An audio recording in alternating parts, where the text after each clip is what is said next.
네, 오늘 우리가 함께 묵상할 말씀은 사도행전 19장 21절부터 마지막 절까지 함께 보시겠습니다. 사도행전 19장 21절부터 41절까지 말씀입니다. 다 찾으신 줄 알고 한 절씩 교독하겠습니다. 이 일이 있은 후에 바울이 마게도냐와 아가야를 거쳐 예루살렘에 가기로 작정하여 이르되 내가 거기 갔다가 후에 로마도 보아야 하리라 하고 자기를 돕는 사람 중에서 디모데와 에라스도 두 사람을 마게도냐로 보내고 자기는 아시아에 얼마 동안 더 있느니라. 그때쯤 되어 이 도로 말미암아 적지 않은 소동이 있었으니 즉 데메드리오라 하는 어떤 은장색이 은으로 아데미의 신상 모형을 만들어 직공들에게 적지 않은 벌이를 하게 하더니 그가 그 직공들과 그러한 영업하는 자들을 모아 이르되 여러분도 알거니와 우리의 풍족한 생활이 이 생업에 있는데 이 바울이 에베소뿐 아니라 전 아시아를 통하여 수많은 사람을 권유하여 말하되 사람의 손으로 만든 것들은 신이 아니라 하니 이는 그대들도 보고 들은 것이라. 우리의 이 영업이 천하여질 위험이 있을 뿐 아니라 큰 여신 아데미의 신전도 무시당하게 되고 온 아시아와 천하가 위하는 그의 위엄도 떨어질까 하노라 하더라. 그들이 그 말을 듣고 분노가 가득하여 외쳐 이르되 크다 에베소 사람의 아데미여 하니 온 시내가 요란하여 바울과 같이 다니는 마게도냐 사람 가이오와 아리스다고를 붙들어 일제히 연극장으로 달려 들어가는지라. 바울이 백성 가운데로 들어가고자 하나 제자들이 말리고 또 아시아 관리 중에 바울의 친구된 어떤 이들이 그에게 통지하여 연극장에 들어가지 말라 권하더라. 사람들이 외쳐 어떤 이는 저런 말을 하니 모인 무리가 분란하여 태반이나 어찌하여 모였는지 알지 못하더라. 유대인들이 무리 가운데서 알렉산더를 권하여 앞으로 밀어내니 알렉산더가 손짓하며 백성에게 변명하려 하나 그들은 그가 유대인인 줄 알고 다 한 소리로 외쳐 이르되 크다 에베소 사람의 아데미여 하기를 2시간이나 하더니 서기장이 무리를 진정시키고 이르되 에베소 사람들아 에베소 씨가 큰 아데미와 제우스에게서 내려온 우상의 신전지기가 된 줄을 누가 알지 못하겠느냐. 이 일이 그렇지 않다 할 수 없으니 너희가 가만히 있어서 무엇이든지 경솔이 아니하여라 하리라. 신전의 물건을 도둑질하지도 아니하였고 우리 여신을 비방하지도 아니한 이 사람들을 너희가 붙잡아왔으니 만일 데메드리오와 그와 함께 있는 직공들이 누구에게 고발할 것이 있으면 재판날도 있고 총독들도 있으니 피차 고소할 것이요 만일 그 외에 무엇을 원하면 정식으로 민회의에서 결정할지라. 오늘 아무 까닭도 없는 이 일에 우리가 소요사건으로 책망받을 위험이 있고 우리는 이 불법 집회에 관하여 보고할 자료가 없다 하고 함께 읽겠습니다. 이에 그 모임을 흩어지게 하니라. 아멘. 네, 이제 그 바울이 3차 이제 전도 여행을 떠났고요. 그래서 그 과정 속에 이제 에베소에서 좀 집중한 내용을 우리가 살펴봤습니다. 그 에베소에서 놀라운 능력을 행했고 그 결과로 이제 많은 유대인들과 그리고 이방인들이 헬라인들이 주 예수의 이름을 높이는 장면을 살펴봤습니다. 심지어는 마술을 행하던 유대인들 또 자기가 그 마술 부리는 책들 그런 것을 불태우는 것까지를 보면은 이 바울이 전하는 그 복음이 또 그 사역이 얼마나 또 폭발적이었고 얼마나 성공적이었는지를 우리는 짐작할 수 있습니다. 그런데 그 과정 속에서 이제 바울은 에베소에서의 사역이 어느 정도 마무리가 되었다고 생각을 했는지 이제 에베소를 떠나서 마게도냐, 아가야를 거쳐서 다시 내륙을 통해서 예루살렘으로 갈 계획을 세우는 장면을 우리가 기억할 것입니다. 물론 이 부분에서 지금 여기 사도행전에는 기록되어 있지 않지만, 오늘 본문에 나와 있지 않지만, 이제 사도행전 11장 말씀이나 이렇게 또 살펴보시면 그 팔레스타인, 그러니까 이스라엘 지역 쪽에 기근이 있었다는 기록이 남아 있습니다. 그래서 바울이 이제 아가야나 이제 마게도냐 이렇게 지나가면서 그들에게 연보, 그러니까 구제금이죠. 구제헌금을 좀 모아서 기근으로 고생하고 있는 예루살렘에 그것을 나누고자 하는, 이제 그것이 로마서 15장이나 갈라디아서 2장에 나오거든요. 그렇게 해서 가려는 그런 계획을 세웠습니다. 그리고 예루살렘에 멈추는 것이 아니라 그 다음에 이제 21절인가요? 그 뒤에 보면 내가 예루살렘에 갔다가 후에 로마도 보아야 하리라 라고 얘기하고 있습니다. 바울은 그만큼 로마에 대한 소망이 여전히 있었다는 것이죠. 여기는 나와 있지 않지만 또 로마서 1장 말씀을 더 여러분 나중에 살펴보시면 로마에 대해서 바울은 빚진 자라는 표현을 합니다. 내가 이방인을 위한 그릇으로 택함받은 존재이기 때문에 지금 그 당시에 가장 강대국, 가장 위험 있는, 가장 높은 자리에 있는 그 지역 로마에 가서 복음을 전해야 되는 그런 사명을 품고 있었다라는 것이죠.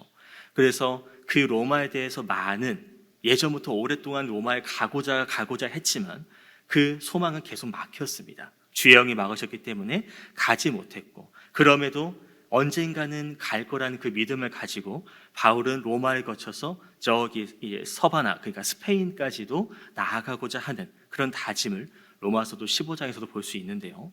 그러니까 이제 에베소까지 와서 이제 복음을 전했으니까 점점점 예루살렘 기준으로 동쪽으로 가고 있지 않습니까?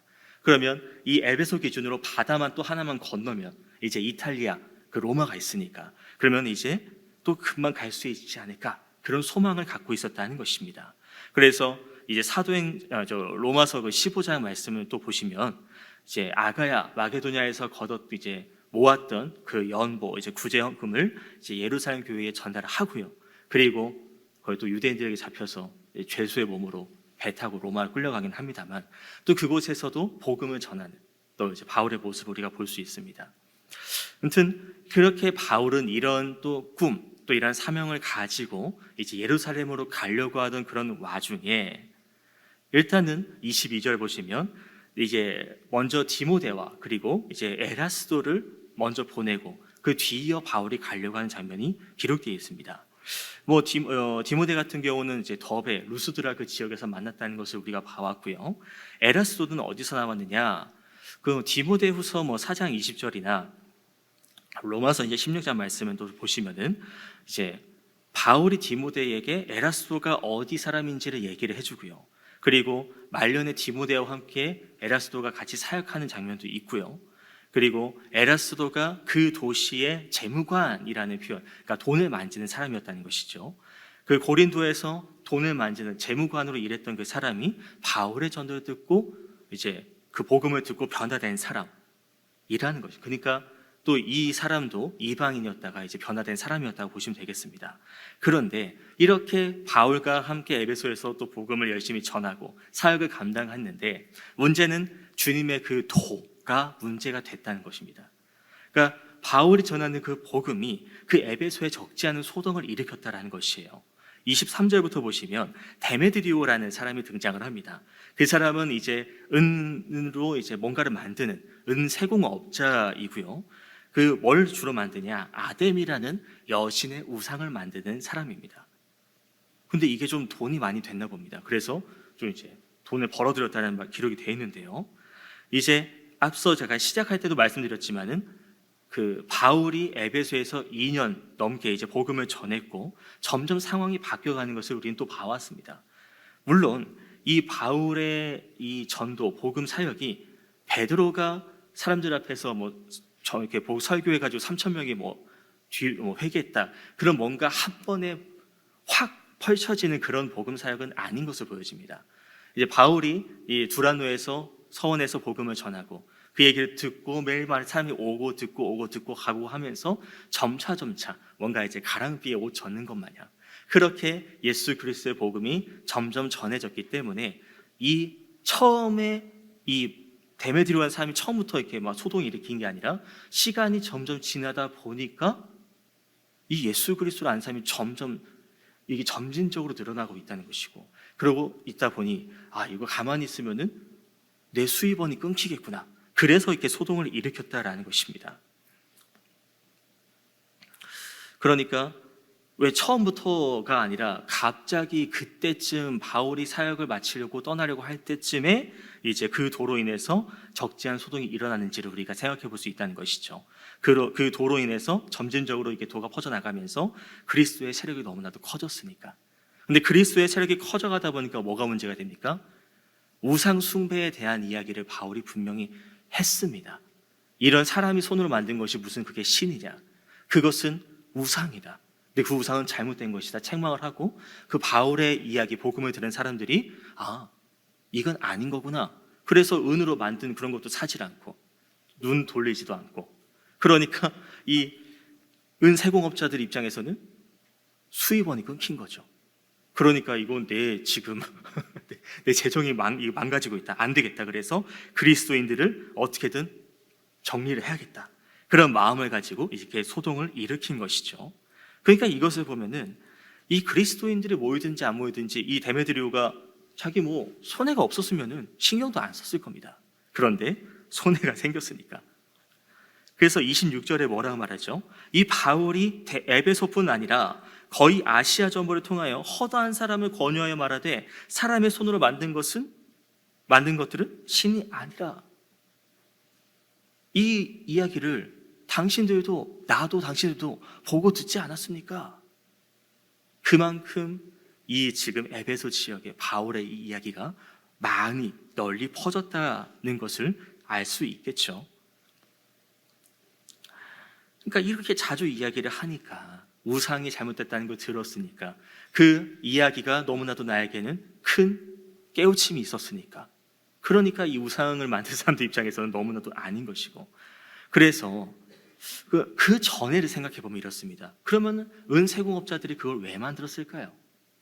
돈이 되기 때문이지만 사람들이 그것을 사는 이유를 생각해 보면 이런 경우입니다.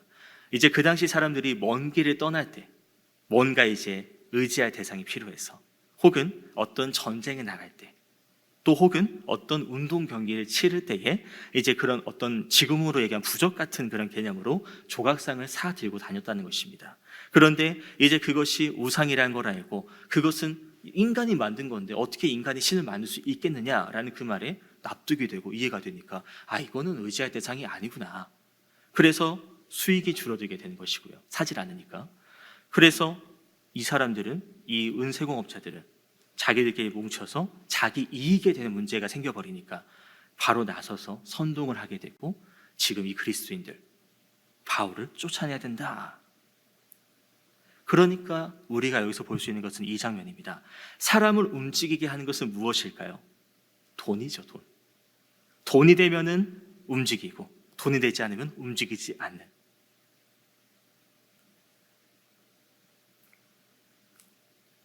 그러니까 이 데메드리오의 이 주장은요, 생각보다 일단 장사꾼이라는 것도 정말 돈을 잘 버는 사람이기도 하고요, 또 달변가입니다.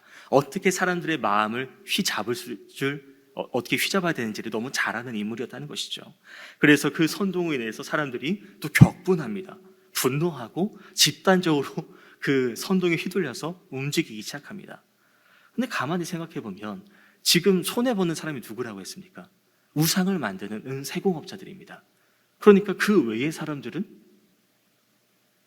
나는 전혀 상관없는데 라고 할 수 있지 않겠습니까? 근데 이게 또 그 분위기라는 게 참 무서운 것이죠. 우리가 또 유행이라고 하면 어떻습니까? 지금 제가 제 또래로 얘기하면, 저나 이제 10대 20대들 보면은 조금 지금 지났지만은 한때 탕후루, 그리고 무슨 그 마라탕, 그게 너무나도 유행했습니다. 그래서 툭 하면 마라탕 먹으러 가자, 탕후루 먹어야 된다.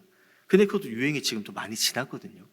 그러니까 마라탕 먹는 사람도 좀 줄어들고, 탕후루 먹는 사람도 좀 이제 가게도 좀 잘 안 되고.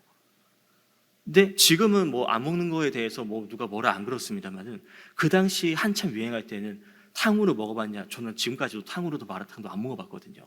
근데 그거에 대해서 왜 안 먹으시냐고, 왜 안 드시냐고.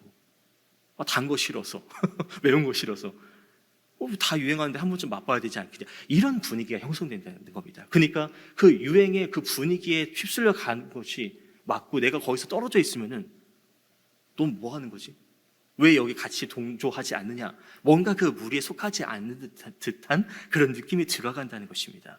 그래서 이 평범한 사람들도 지금 이 데메드리오가 선동했고, 데메드리오가 선동한 이유는 내가 장사가 안 돼서, 돈이 안 돼서입니다. 근데 그 표면상으로 어떻게 꾸밉니까? 이 내가 돈이 안 되는 거지만 이들이, 이 바울 그리스도인들이 우리의 신들을 더럽히고 있다, 우리의 신들을 깔보고 있다. 그래서 그 분위기에 단번에 동조하게 만들고, 이 분위기에 동조하지 않는 사람은 이 아데미 신을 믿지 않는, 편가르기까지도 갈 수 있는 부분이었다는 것입니다. 그래서 사람들이 그 분위기에 동조돼서 이 단번에 분노하면서 이제 끌려갔다라는 것이고요. 그래서 28절에 군중들이 즉각적으로 반응하면서 분노하면서 이제 그들이 뭐라고 외칩니까? 아데미가 크다, 우리 신이 크다, 전 세계적으로 우리 신이 인정받은 그런 존재다. 그리고 29절에 거리로 뛰쳐나와서 누굴 붙잡습니까? 바울을 붙잡으려고 했지만 바울이 안 보이고 그의 동역자인 가이오 그리고 아리스다고를 붙잡습니다. 그리고 그들을 붙잡아서 연극장으로 달려 들어갑니다. 이 연극장은 우리가 이제 유적지도 많이 보고 있는데요, 그 극장은 한 번에 25,000명에서 3만 명이 들어갈 수 있는 장소라고 합니다. 그러니까 얼마나 많은 사람이 몰려 들어가서 거기서 이제 소리치면서 막 아데미가 크다라고 외치고 있었는지, 그 분위기가 어땠을까요? 그런데 바울은 30절 31절 보면은 그 소식을 듣습니다. 내 동역자가 지금 끌려갔다고? 그럼 내가 가야겠다. 그래서 극장으로 가려고 하는데요, 이제 그 제자들이, 그 에베소의 성도들이 바울을 가지 말라고 말립니다. 바울이 가려고 하는 것은 또 자기 신분상으로 자기는 로마 시민권이 가지고 있기 때문에 내가 간다 한들 어떤 내가 지금 시비거리 걸릴 만한 것도, 어떤 문제가 될 만한 것도 딱히는 없거든요. 그러니까 가려고 했던 것인데도 사람들이 막고요. 심지어는 아시아의 관리들도 말렸다고 되어 있습니다. 그러니까 여기서 아시아의 관리는 이제 그 아시아 지역의 10명에 속한 사람들인데 좀 명예직입니다. 근데 명예직인데 이제 어떤 그 황제를 위한 어떤 행사를 이렇게 유치할 수 있고요. 그 좀 고위층에 있다고 보시면 되겠습니다. 그래서 좀 지위가 있고 높은 사람인데도 그 바울을 걱정하고 바울을 좀 이렇게 말렸다라는 것입니다. 그러니까 그만큼 너가 로마 시민이라 한들 지금 이 여기 안에 분위기가 너무나도 지금 혼동스럽기 때문에 거기 갔다가 너도 위험할 수 있다라고 말리는 입장이라는 것입니다. 그러니까 사람들을 보십시오. 움직이는 이유가 일단은 돈이었습니다. 자기의 유익에 위협당하는 부분이어서 움직였다는 거죠. 그리고 33절에 유대인들에게 떠밀려 나온 알렉산더를 보십시오. 이 알렉산더도 유대인이고, 그러면 지금 유대인, 기독교인, 그러나 일단은 하나님과 예수님 이야기를 하니까 하나님도 유대인 속해 있으니까 그러면 자칫 잘못하다가는 우리 유대인들까지도 덤태기를 쓸 수 있겠다라는 생각을 가지고 유대인의 대표로 좀 떠밀려 나와서 이야기를 하려고 합니다만, 어떤 이야기를 하려고 할까요? 기독교하고 우리 유대교하고는 다르다. 우리 유대교는 기독교 인정 안 한다. 근데 사람들이 계속 2시간 동안 외치는 거예요. 알렉산더가 말하려고 하면은 아데미가 크다, 아데미가 크다.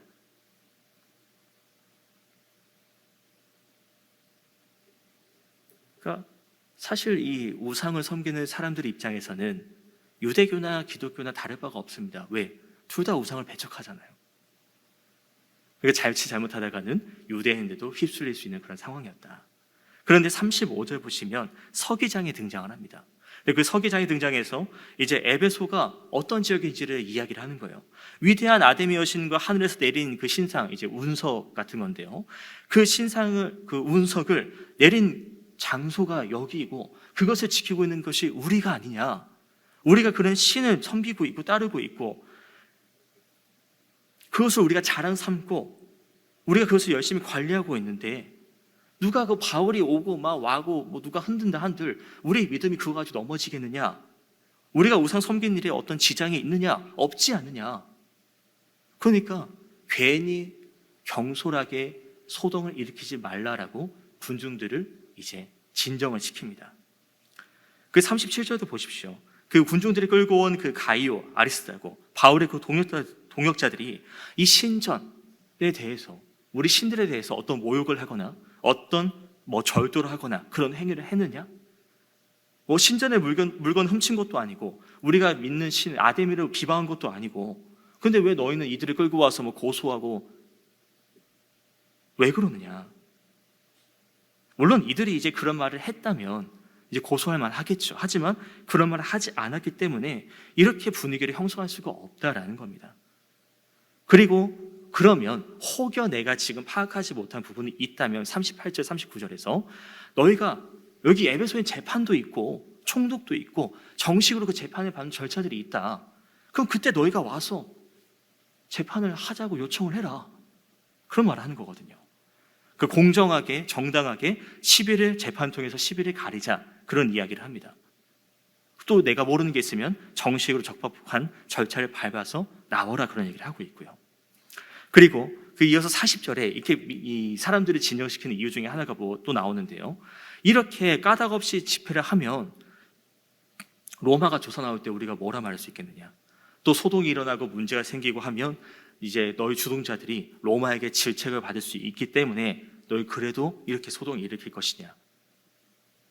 지금 이 서기장은요, 지금 이 지역, 이 에베소를 신경 쓰고 있는 겁니다. 걱정하고 있는 겁니다. 혹여나 이런 난리로 인해서 로마 쪽에서 오해를 해서 얘네가 또 모여서 어떤 소동을 일으키려 하고 이것이 또 반역? 지금 나에게 지금 대적하는 건가? 라는 생각을 갖게 되면 로마가 이제 군대를 끌고 와서 단번에 쓸어버릴 수도 있는 그런 상황이기 때문에 서기장은 이제 그 자리를 지키기 위해서 이 문제를 정리하기 위해서 이렇게 애써서 앞서 나서서 이야기를 하고 있는 겁니다. 사실 이런 부분도 보면은 서기장은 또 자기 자리를 지키기 위해서, 자기 유익을 지키기 위해서 이렇게 몸소 나선 거라고 볼 수도 있겠죠. 그러니까 이런 것을 보면은 참 우리는 이기적인 모습을 가진 인간이다라는 생각이 듭니다. 내게 도움이 되지 않으면 신경을 안 씁니다. 내가 가만히 있어도 문제될 것 같지 않으면 돕지도 않습니다. 그런데 내가 가만히 있다가 이게 내게 영향을 미칠 것 같으면 그제서야 신경 쓰고 나서고 내 것을 지키기 위해서 애쓰는, 하나님의 백성이라면 그렇게 하면 안 되는 걸 우리는 너무 잘 알고 있지만 그것이 타락한 인간의 본성이라는 것 또한 알고 있기 때문에 이 데메드리오 그리고 또 이 서기장의 입장을 우리는 너무나도 잘 이해할 수 있겠습니다. 그런데 또 41절 잠깐 보고 또 말씀드리겠습니다. 41절입니다. 이에 모임들은 흩어지고 바울과 그의 동료들 아무 해도 입지 않고 또 바울과 그의 동료들에게 어떤 정책적으로나 또 강압적으로 어떤 그런 해가 주어지지 않았고 사람들은 이게 흩어졌습니다. 그러니까 이런 말씀을 볼 때 그냥 사람들끼리 자기 이득을 위해서 싸웠고 이렇게 시위 같은 거 했다가 결국 그게 더 큰 문제를 일으킬까봐 좀 진정을 했다. 이렇게 또 볼 수 있거든요, 오늘 말씀이. 근데 이것을 통해서 우리가 좀 적용하거나 교훈을 얻을 수 있는 것은 지금 이 사람들은 사실 복음 전파에 도움이 됐다고 볼 수 있을까요? 없을까요? 믿지 않는 사람들입니다. 하나님을 부인하고 우상을 섬기는 그런 사람들입니다. 하지만 이들의 사역을 통해서요, 이들 사역이라기보다 이들의 그런 활동들을 통해서 얼마나 그리스도의 복음이 사람들에게 퍼져나가는지를 우리가 볼 수 있는 장면이라는 것입니다. 그리고 아시아 관리들, 아까 31절에 나온 사람들이죠. 그 아시아 관리들이 바울을 왜 도와줬을까요?